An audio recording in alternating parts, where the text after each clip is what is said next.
Welcome to City Quay Church here in Dublin's Docklands, where tonight we're going to listen to Patrick Boland, who's written a book entitled Contemplative Leadership.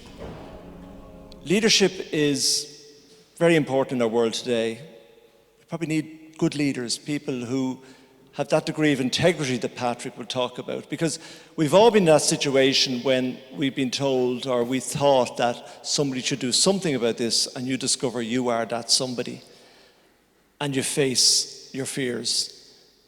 This book and this input this evening will be amazing because it'll take you into yourself, into your capability to be a leader, how to overcome obstacles in yourself, use your strengths, look at things like the support you have in your life, to be the leader that you're called to be. Every one of us can make a difference.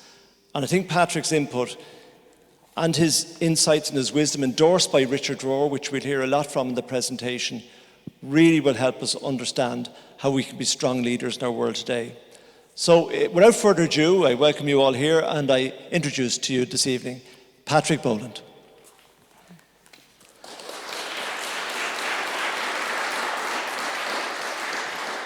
So Patrick, first of all, a little bit about your familiarity with this area down in Dublin.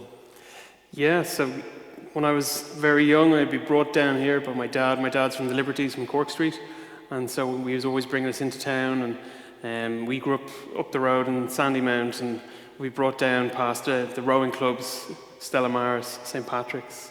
So it's nice to see some of the men practicing tonight. So would have been in and around this place playing football around here as well. And you've got a global reach. Your book is circulating all over the world, and yet probably here in Dublin and Ireland we haven't heard about you, but you have a lot to offer, and that's why we're so glad this evening to give you a platform to help us understand leadership and ourselves and the depth of spirituality that Richard Rohr endorses in you. So thank you for being here, and over to you. My pleasure. Great to be here. So good evening, everyone. Great to see you. Thanks for coming out on this evening. I'd love to talk us through just a few of the concepts from the book, and for you to have an opportunity to reflect yourself on, does this resonate? Does this strike a chord? What is leadership? What does it mean to be contemplative? Do these two words belong together in any way, or are they totally separate? So I'm going to share a few slides as we go. And the first slide, it's a photograph of a man you're familiar with, Richard Rohr. He's a great friend of mine. He's been a great mentor of mine over the years. We've done some writing together, some online courses together. And Richard was very kind to do an interview for me. He's one of the leading teachers on contemplation in the world today. So he was one of 5 people that I interviewed in the book. And he was talking about what is contemplation. And as we discussed what it is, he came up with 3 different categories. And then when he wrote the foreword for the book, he decided to put those 3 different categories into it. So you'll see here a photo of Richard, and you'll see the 3 different categories that he talks about. So I'm going to read you just very briefly a couple of lines from the foreword that Richard wrote, just to hear a little bit of detail of what is involved here. So the 3 categories are glaring, glancing, and gazing. Glaring. This is a way of looking when our perspective is we have suspicion, we have judgment, we have negation as a first lens. And what he's really talking about there was how easy it can be for those of us who are leaders, who have roles of leadership, or for those who don't have a positional role necessarily, but through our life, we influence, we impact all the time, be it at home, be it in organizations, be it in society, in our community, be it here. But we can bring that perspective. We can always be looking around thinking, what's that person really getting at? What are they trying to do? Are they trying to manipulate the situation? Are they trying to coerce the situation? And this is more to do with us than it has to do with the other person. It's about the lenses that we wear, the lenses that we put on. So Richard says it's negation as a first lens, a way of looking at to find out what's the data, what are the information pieces that I can attribute to this person so that I don't have to listen to them, I don't have to pay attention, and so that I don't have to participate in what it is we're trying to build together. Second approach, glancing. A normal default position, quick looking around, unconsciousness. When speaking with Richard recently, he said, this is like, if you go shopping here in Grafton Street in Dublin, the way you walk up and down Grafton Street, if you're in a rush, you're looking at the windows of the shops. You just have a quick look here, a quick look there. You're not really taking much in. You're just passing through. And I wonder if any of us, have we ever experienced a leader, be it a formal leader or an informal leader, someone in our family who influences us, for example, who is just glancing at us. And every time we interact with them, we feel unseen, we feel disregarded, we feel not really appreciated. And we can do this for a short amount of time. That's kind of a transactional kind of approach to relationships and leadership. But over time, that effect can really knock our confidence. It can really create a culture that we don't want to be a part of. It can really make us feel like we're just a small cog in a wheel. And it's not a very pleasant place to be. Maybe we've even been those leaders. I know I've certainly had a season or two or more of being a glancer at times. And then the third approach that Richard talks about in the introduction, in the foreword, is gazing. A long, loving look at anything. Seeing that morphs into appreciation. And he goes into quite some detail about what is involved in this, and I'll let you read it for yourself in the foreword. But in essence, it's about how to be present to what is here, accepting that it's not perfect. And for us, as leaders, as influencers, as people in relationships, to be connected to what's happening here within me, to delve deeper within ourselves, and to know what is that I'm attempting to bring to the world around me, bringing that out to other people, seeking to connect our presence and our awareness of ourselves with others to build something more than ourselves. So it's that sense of presence within ourselves, and how do we connect that with other people? So then the question, many questions, but one of them is, why did I bother to write the book, The Contemplative Leader? And I have a story to illustrate this, and this is a truthful, real story. It's about a school disco. So when I was 15, I was in transition years, so we're going back to the mid-90s, and there wasn't very much going on. So transition years is a year where you can kind of not do very much in school. Certainly back then, you could get away with murder, really. And I wanted to do something interesting, something fun. And when I had been in second year in school, so 2 years previous to that, somebody else had organized the disco, and that had been an amazing experience for me. I'd grown up just brothers, no females in the family, nothing like that, so I won't say any more, but that was a great highlight of my second year when I was in school. So I thought, I want to do this for all the other lads in the school. So I went to work. This was my first real leadership moment, in a way. I got written permission from the headmaster of the school, so I didn't have to go to classes, and I could just show it to teachers. I could even skip tests. We went and asked all the local businesses for sponsorship, and we got a load of money, and we were raising money for a charity that had been chosen by the trustees of the school. So it was Jesuit trustees of the school, and the Jesuits themselves, to kick off the fundraising, they gave us £200, and it was during the Cheltenham Race Festival, and we actually went down to the bookies, gambled it all one day, and lost the whole thing. But because we made so much money in the end, they never found out about it. I only confessed it to one of them recently. We went around to 7 different girls' schools to invite them. We put up posters, we took assemblies. Later on, in the aftermath, some of the teachers said, why were there so many girls at that school disco? I said, well, we just invited 7 girls' schools. Why didn't you invite any of the boys' schools? We just weren't bothered, we just weren't interested. We just wanted to keep the odds up for the guys in the second year and third year. We got loads of sponsorship. We had 1,000 Irish pounds worth of tuck shop equipment that we stocked the tuck shop with. And we got a big coup. We got a really big DJ at the time. He was DJing for a pirate radio station that shall remain nameless.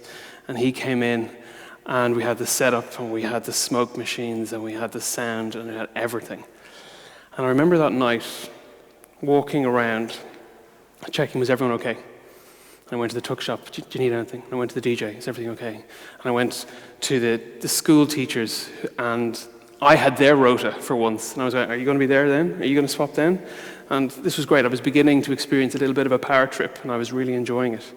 I went to the front door. We had some of the rugby players in 6th year, some of the 18-year-olds. They were bouncers on the front door, and I was like, do you need anything? What's going on? Is everything okay? And only once were the police called during the night, so it was a pretty successful night. But as the night went on, I just felt more and more out of control. I was like, I don't know if I can handle this. I don't know if this is working right. Because the way I'd set it up, I was the central cog, and everything else, all the spokes, everything had to go through me. I was in control, and I thought, unless I'm micromanaging everyone and everything, unless I know all the decisions and have all the information, this is not right, because that's what leadership should be.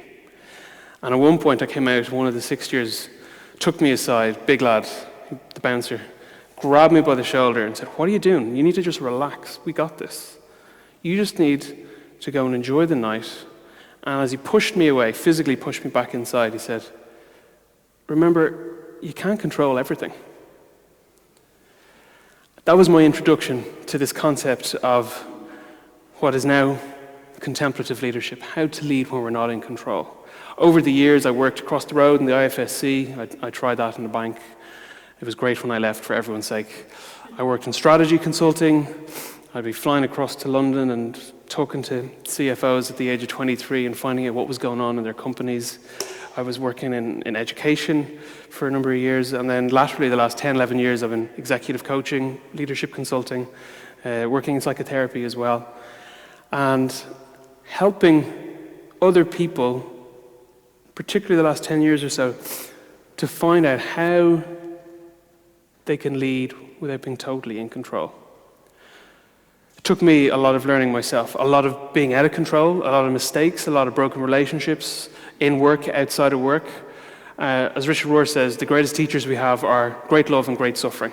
And it's usually great suffering that grabs our attention, because that's the stuff that we have to be woken up to it. There's no escaping it. A relationship breaks down, you lose a lot of money, somebody close to you dies, you can't escape it for long. You can try, but it's going to come back and you're going to feel it. So a lot of those experiences shaped me to get to this place. And a confession I have, I was telling Alan about this before, confession I have is the book itself has the wrong subtitle.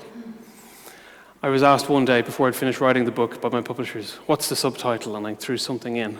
And only after I'd finished writing it did I realize the subtitle should have been this: How to Lead When We're Not in Control. And it's not a 10-step plan. Here's what you do. That doesn't make any sense. It's what needs to happen on the inside, within us, within our presence, within who we are. What work do we need to do internally? Because whatever's happening within, over time, becomes mirrored without. Whatever internal work we do, over time, becomes external. So here's a diagram that I include in the book in a couple of places. And when I use the word contemplative, I'm using it as a synonym for non-attached. So the natural inclination we have is to be attached to things. We really, really care. We really want to make sure that it happens. We really want to, like me when I was 15, be in control and hold on tightly and make sure it's going to work. We're going to get the outcome, and we're going to move on through that. And I've been in lots of organizations where that is still the modus operandi. And it can work for a while, but then it can break relationships. It can break us. We can be stressed. We can force things. We can coerce things. And then what happens is, if being attached doesn't work, there's often a tendency to swing the pendulum the whole other way, and we become what I call detached, where you're like, I just don't care. They can get it. They'll get what's coming to them. Whatever is coming, they really deserve it. I don't care anymore. Don't ever ask me to do that again. I'm never going to partake in that team initiative, in that parish initiative, in that local community initiative. I'm not going to do it again. And there can be a natural pendulum swing of I care so much, and then I'm so disappointed that I don't care, and I'm out, I'm gone, I'm detached. I'm still living, but I'm not really present. And then other people around us feel the impact of that. So what I propose is that being non-attached, being contemplative, is a helpful, healthy way to lead. It's a non-dualistic way of leading, where we see that we want certain outcomes, but we're not holding on tightly. We don't have to force it. We can relinquish total control.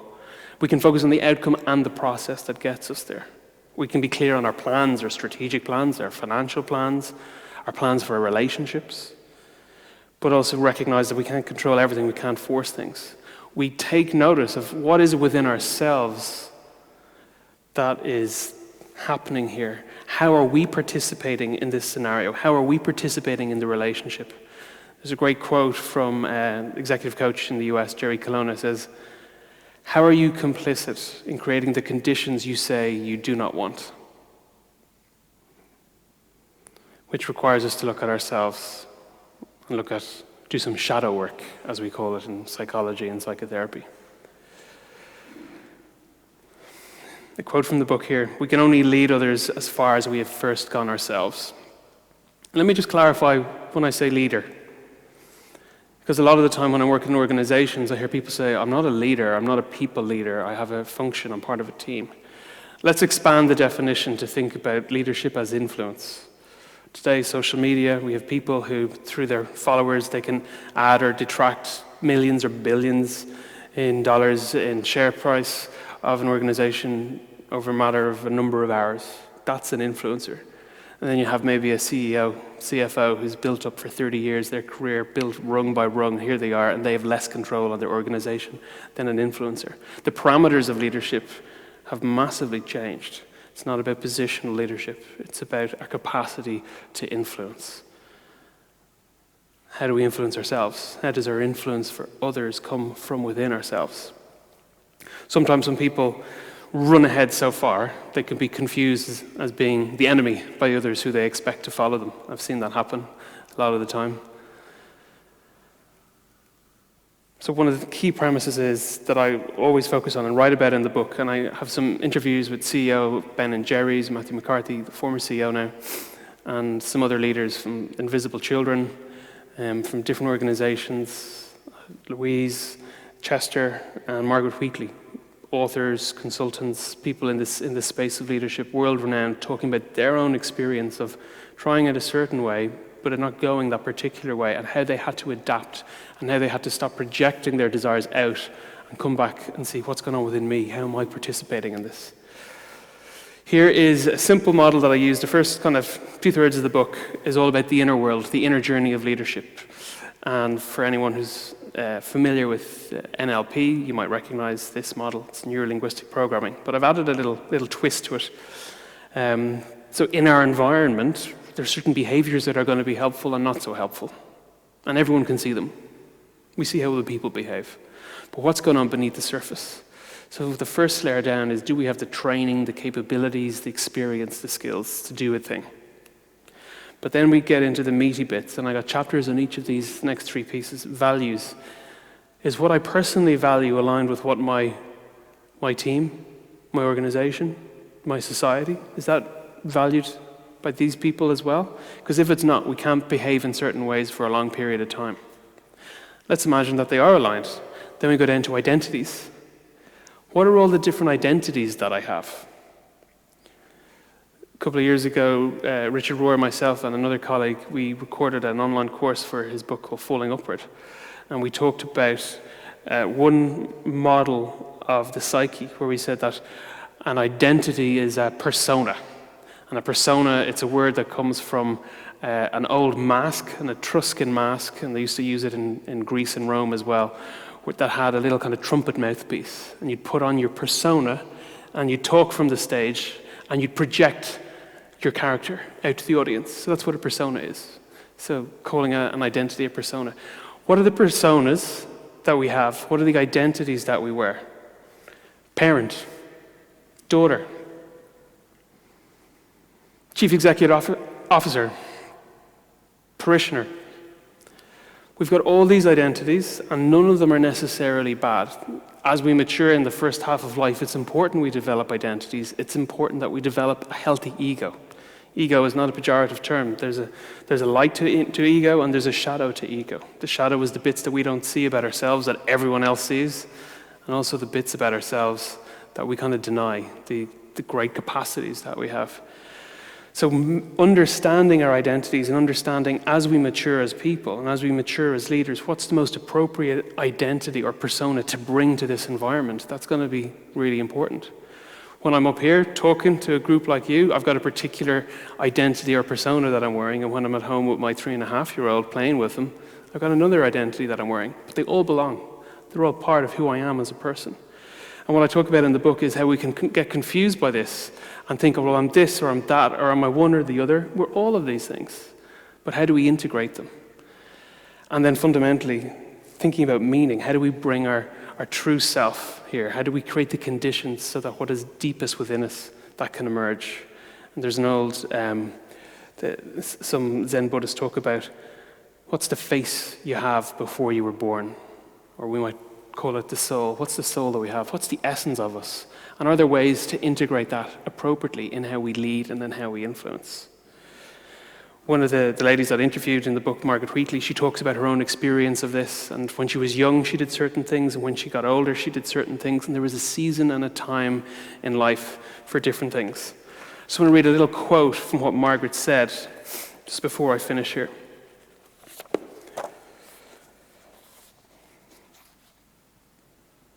One of her teachers is a person, a yogi, Sadhguru, who very clearly states, if you do not do what you cannot do, that is not a problem. But if you do not do what is yours to do, you are a disaster, a wasted life. It's stark, says Meg, but it's very real. I mean, just keep on doing what's yours to do and try to wean yourself off outcomes and expectations. Because who knows where it's going to go? Who are we to complain or to get in the way or to doubt or to falter? As the Hopi prophecy tells us, just stay in the middle of the river. And what she's alluding to there is stay in the midst of your life, become conscious of where you're at, embrace the seasons of life, embrace the seasons of your leadership and your influence in your organizations, in your family life, in your personal life, and go with it and don't fight it and don't try to force it. Hold it in duality, hold it in tension. Be non-attached, be present, be open, see what emerges. Final little quote here from one of my favorite all-time teachers, Carl Jung. Until you make the unconscious conscious, it will direct your life and you will call it fate. Have you ever found yourself in the same pattern? You're having the same kind of conversation with the same kind of people. I've been here before. In your organization, with your family, with teams, and you're kind of going, this is familiar. What is this? And some of us go, oh, that's just life, that's just fate, that's just what happens. One of the key things that I'm hoping to do in the book is for us to shine a light on our unconscious and go, how are we participating in this? Let's start within. This is an inner job, and let's bring that without over time. And then the back end of the book is really talking about how does that work in interpersonal relationship, how does it work in teams, team dynamics, development, how do we create psychological safety, yet not be attached to it in a non-attached way? And then what is the evolution of leadership, both internally and for groups and organizations? So there's a little taster. I know I've thrown a lot at you there. Hope something's going to stick and land, and I think we're going to have some questions and responses now. So thank you, Patrick, for that great presentation. And this isn't rehearsed, but just listening to you talking about all those things you hold on to in yourself to be the good leader. But even me stepping into a parish after being years not in a parish, and all the changing expectations and less resources, and people in their own roles in education or different organizations, that things are coming at you from outside. Expectations are high, demands, even parenting is not maybe what it was as you talked about living here years ago. How do you deal with all these things coming at you? What's your view on that? And sorry for not having rehearsed a question or giving you a hint about it, but there you go. Oh, it's perfect, it's great. I think it's the most practical question. I suppose the idea is, like, in an ever-evolving context, what do we have a high degree of control over? So what can we look after? What can we definitely influence? And that's our inner world and who we are and doing our own work. Then at the same time, that's in the broader context of organizations. And every organization has its own culture and has its own parameters. Some are very hierarchical, bureaucratic, and positional leadership is the thing, and we have to be aware of that. We have to know what are the rules of the game, how do we operate, how do we navigate that, what are the political things, etc. And they're kind of the things that are, tactical in the short term, strategic in the long term. But essentially we've got to think, how do I want to bring myself into these things? What are the battles that I want to choose to fight, to use that kind of analogy? And then there's other organizations that are much flatter. There's maybe much more freedom, much more potential. There's more scope to elbow around and find out, well, if we push here, then there's an option, and we change there. Maybe this organization is ready for a culture shift. Maybe the awareness as a collective or the consciousness is there, and what we need to do is put into some structures. So there's always a piece around culture. What is the culture of the organization or the group that I'm seeking to influence? What are the structural pieces? So like what's allowed, like is there a hierarchy, is it flat? What's tolerated, what's accepted, what's welcomed within the structure? And then, as well as that, well, what are the interpersonal relationships? And it's all about that, like the interpersonal, the one-to-one, the building the trust, the building the relationships, the communicating effectively, the doing conflict well, the revisiting trust. And it's just keeping that going on. But fundamentally, the last thing to say is, I've worked with lots of people who say, I just can't change my organization, I can't change it. Sometimes organizations are not ready to change. Mm-hmm. And you can really die a martyr trying to change it, but the organization isn't ready. Okay. So one of the questions from the floor there, Patrick, is to be the contemplative leader, do you have to be prepared to grow, prepared to change? Do you have to let go of something? Is that what you're getting at? I think you've named it there when you said let go of something. A lot of leaders I've known and worked with who are contemplative, they didn't intend to be contemplative. They kind of found themselves letting go out of a mixture of frustration or just they don't know what else to do. And then as they've let go of holding on and being attached, this freedom has meant that they're able to be more present and even more playful and even more open. Talking about the word growth, there's a section in the book where I talk about how this ties in with growth mindset and fixed mindset, which in brief is 40 years of research that they did looking at the expectations we have around failure and learning. So when we have a growth mindset, it means that every time we try something and we get it wrong, we go, oh, that's interesting. I wonder what I'm going to try next time. And we get it wrong again. Oh, that's interesting. I wonder what I'm going to try next time. So the narrative there is, this is an interesting option. The fixed mindset is, oh, I got it wrong. That's terrible. I hope nobody's looking. It's all about past performance and outcomes. And we might try it a second time, and this is literally in the research. We might try something a second time and then typically give up and go, oh, no, it's not going to change. It's not going to happen. And even when they've done the research, people's brains, the temperature cools, and all the different global thinking across the brain just shuts right down in a fixed mindset, whereas in the growth mindset, it heats up and lights up different parts of the brain going, I wonder what this is. So there's a fundamental narrative and attitude of playfulness and openness. So growth is part of it. It will happen. It's not a prerequisite, but I think the more open we are to growth, the easier it's going to be. So that's kind of why I wrote the book, as a guide to, if you want to practically take it on board. But realistically, so many leaders I know who are contemplative, they didn't intend to be. It was just... Is that a helpful answer? And the other question is, if you're in an organization, you're trying to be detached and somebody else is terribly attached, how do you deal with that type of situation? It's conflictual in some senses. And yeah. What's your view on that? So that relationship there sounds like it's one where either communication isn't helpful, clear, healthy, or either or both and, I mean, the levels of trust aren't intact. So it doesn't sound like it's organizational, it's more interpersonal. So in the book I talk about a model of trust to look at relationships. So, do I believe the person is able to do the job, yes or no? Do I believe that they're going to do it in a timely manner, yes or no? And that's kind of the activity pieces. So if there's an issue there, then you can just say, okay, well, I need to have a conversation for action with this person. But the prerequisite is there's mutuality, there is a desire to move forward, etc. But then if we get down to deeper levels of trust, is this person communicating openly to me to the extent that they can, within the parameters that they can, or not? Are they withholding key information from me, which is a form of control? And then at a fundamental level, are they for me as a person? Do they want my success? Or not? Are they trying to undermine me and get me out?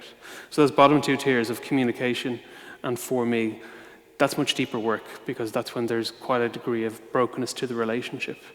So it requires conversations for closure to happen, where we need to address certain things, because otherwise we're just going to have the same thing happening over and over again.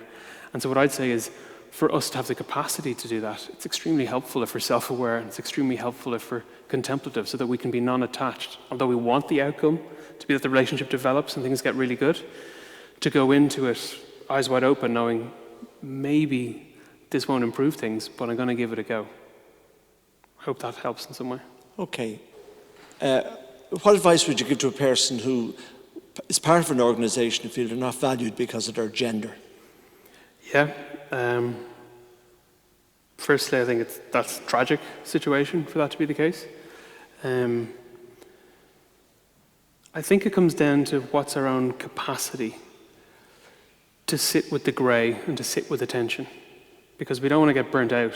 We don't want to get frustrated to the point of cynicism or detachment or anger for something that, if we feel called to it, there's something we think is beautiful about it in some way. But that's really like an invitation into the non-dualistic way of being, which is, I can't control it and I can't make it this way by myself necessarily. Yet, at the same time, how do I influence and how do I create opportunities for the environment and the context to be impacted? Maybe not now, maybe in the future. And then I think it's a personal thing. For how long can I do that? Like one definition of trauma, putting on my psychotherapy hat, is too much for too long. So that'd be trauma little t.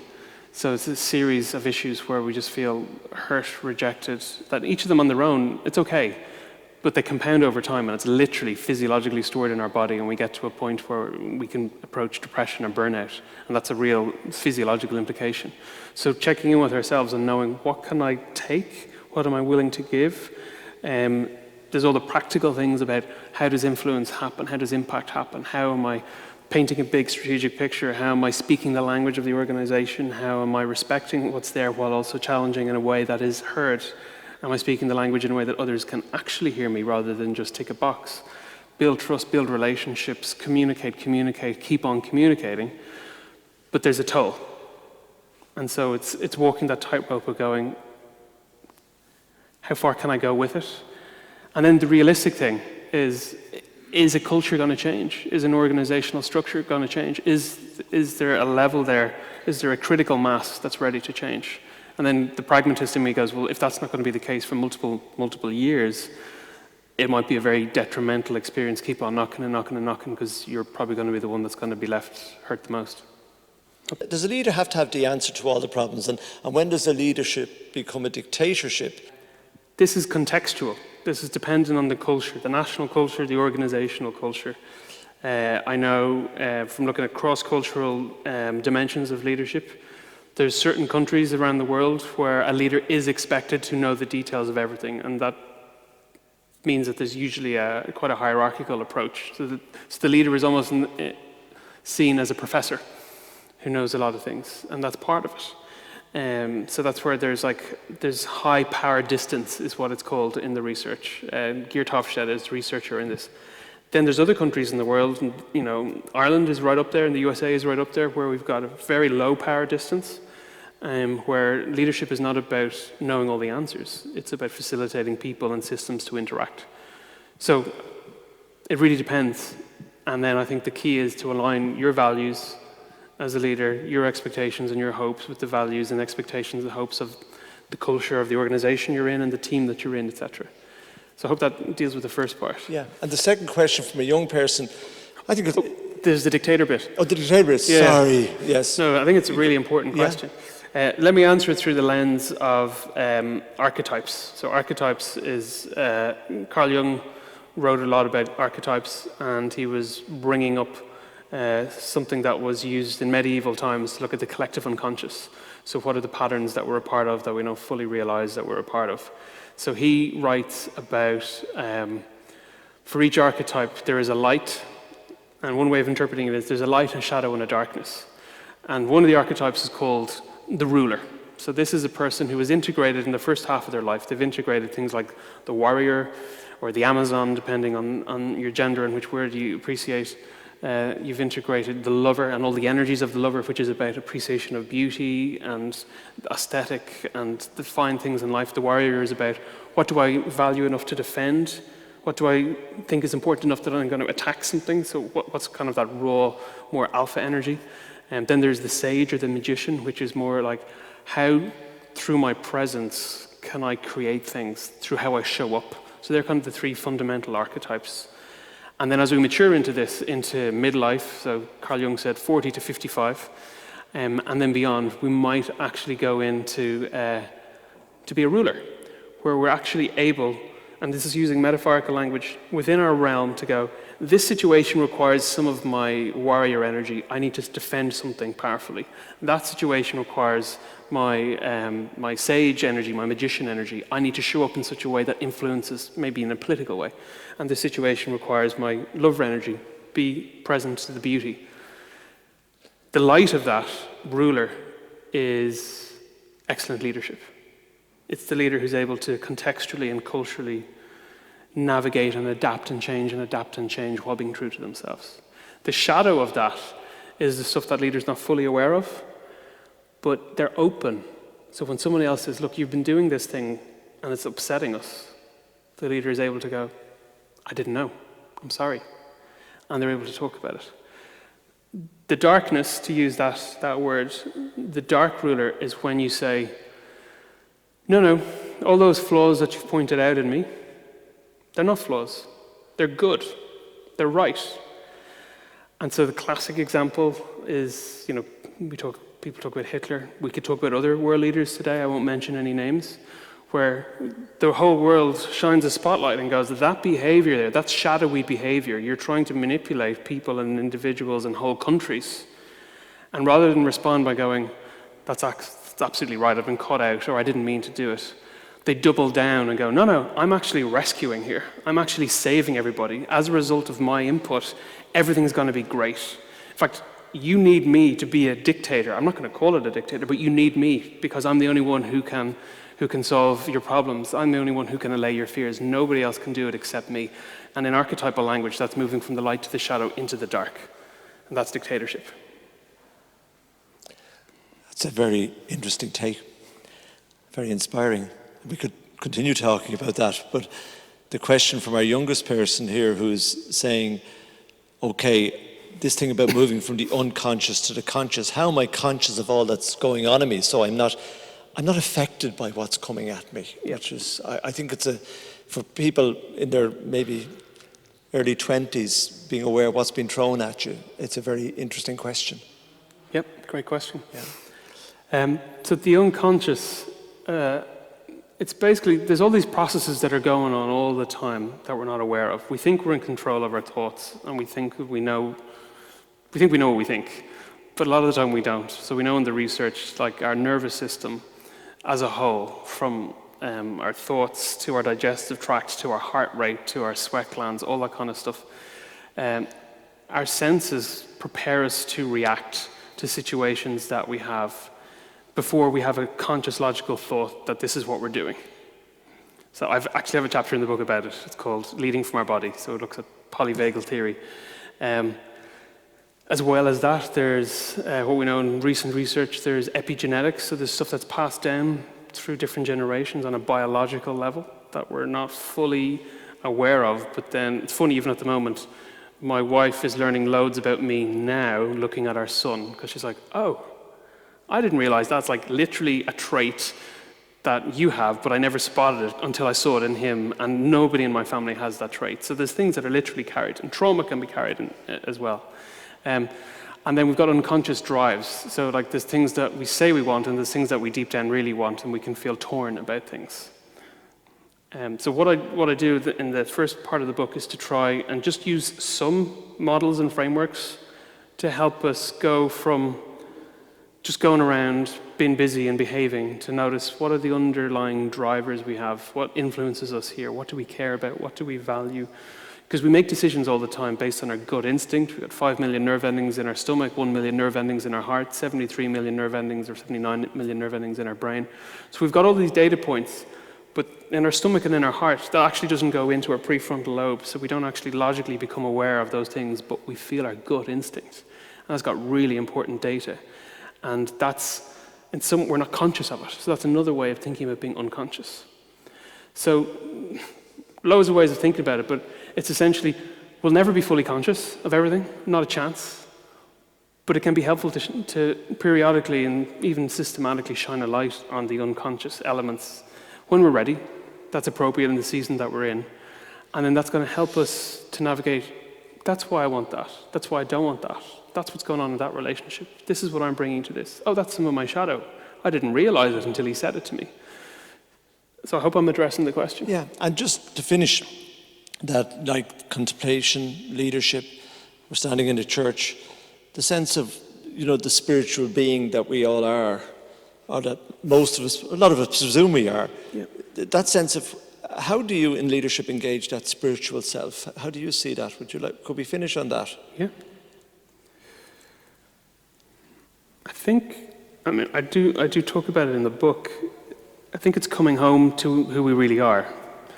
Thomas Merton talked about the false self and the true self, and that language has become very common and popular in society today. But I think it's really coming home to ourselves, to who we've been made to be. And if we believe in God or a God, then it's coming home to who God made us to be. It's the eternal part of us. And it's creating the conditions to allow that to emerge, knowing that it's always imperfect. We're not trying to get to any goal. There's no end result. We don't arrive somewhere someday. But it's simply acknowledging kind of both the sanctity and the beauty of the moment, of who we are, of the relationships that we can have, and the causes, the organizations and the communities that we influence and lead, seeking to do something that's going to be really beautiful and to pass on to other people. So it's connecting that thing in context, like noticing like the evolution of the stars and planets in the universe and the evolution of species and how we have one tiny part to play, and that there's something very sacred within that. It's something of the eternal. It's a lovely way to finish, and I just want to finish by thanking David, our director, Miguel on sound and lights, etc. And I want to thank everybody who came here this evening to be a part of this and for sharing your questions. It wouldn't have been the same without you being here. And I really want to thank Patrick Boland. I think he's a gem. I think he's a really wonderful child of Ireland, and he's a lot to say and a lot to offer, and he's adept beyond his years and a wisdom beyond his years, and also in touch with the realities of life as well. Some beautiful images there, like even saying like there about his wife saying that, I see something in the child that in you, that sense of joined up thinking that incorporates the whole of life. Patrick, it's been a real joy having you here in this parish of City Quay and the church here this evening on the shores of the River Liffey, that we draw life from the river and hopefully give life to the river. But you've given life to us all, and for all those who are going to tune in later and watch this, I think they've a real treat in store, and it's been a privilege to actually share these moments with you, and wish you well in your future as you help people discern their path in life, and you help them be who they are really called to be, and that being the most powerful resource they have. So on everybody's behalf, I just want to wish you blessing on your journey, and thanks for your amazing words. Thank you. Thank you for having me. Great to be here.